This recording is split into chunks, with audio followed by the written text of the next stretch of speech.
A long time ago, I watched a movie called City of God. After the first watch, I proclaimed it to be my favorite movie of all time. I then proceeded to not watch it for about 2 years, and that brings me to now.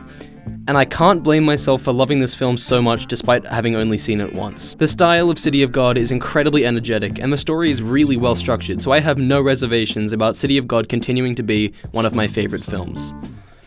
The story unfolds throughout smaller stories, such as the story of the Tender Trio or the story of the apartment. In all of these stories, we see not only the characters and their relationships evolved, but the environment they live in. When the film starts with the story of the Tender Trio, the city is freshly built and made up mainly of small houses made of crudely painted concrete. But as we move throughout the film, these houses become multi-story apartment blocks in a concrete jungle. It's fascinating to watch without being told it's happening. And to be able to watch characters such as Lil Z evolve from childhood into adulthood based on the events that occur in these stories is a really great experience. The story and structure of this film have a huge boost of energy right the way through, and the intertwining nature of the stories allows more than one to be told at once despite only one being focused on at a time. So when the film tells the story of Knockout Ned might be the focus of that section of the film, but his story plays into the bigger picture of City of God and its greater themes. And these themes are present throughout the film, and like the characters, each one of them has their moments. As the city and the characters grow up, so do the ideas. The beginning of the film is fairly light-hearted, and the narrator talks about how everyone looks up to his older brother.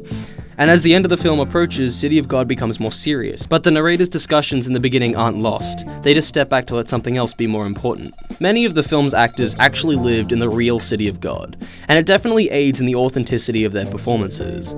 The emotion expressed through vocal range across the cast is very commendable and believable, and the characters are what part of brings this movie to life, given that there are so many.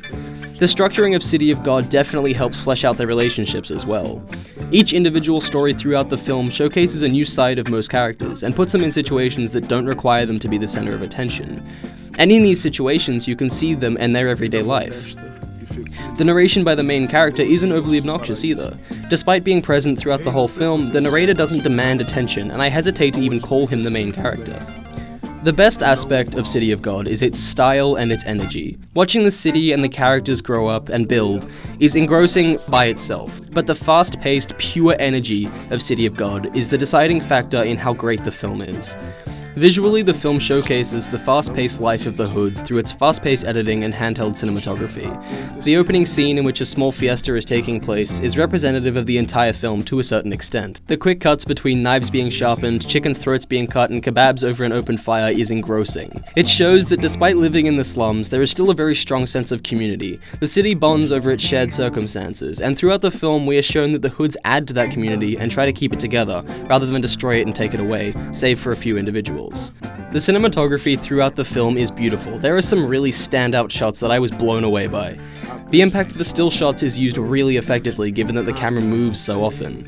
Despite the rundown nature of the locations, the cinematography makes a majority of things look good and even better, look impactful. The film's score and overall sound design is just as well used as the visuals. The sense of community that I discussed in the opening scenes is portrayed through the Latin American music and chatter as much as it is through the scene's fast-paced editing. And this mirror between audio and visual carries on throughout the film. The score of the film is funky when it needs to be and slightly more serious when appropriate too.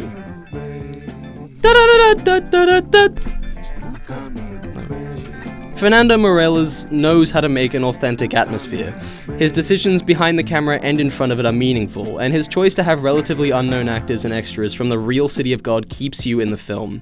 It doesn't distract you with famous actors that only serve to remind you of the other films they're in. Everything down to the way the camera moves stealthily through environments like it doesn't want to get caught draws you into the film. It makes you feel like part of the world. And this authenticity and energy brings this film to life, and I love it. City of God!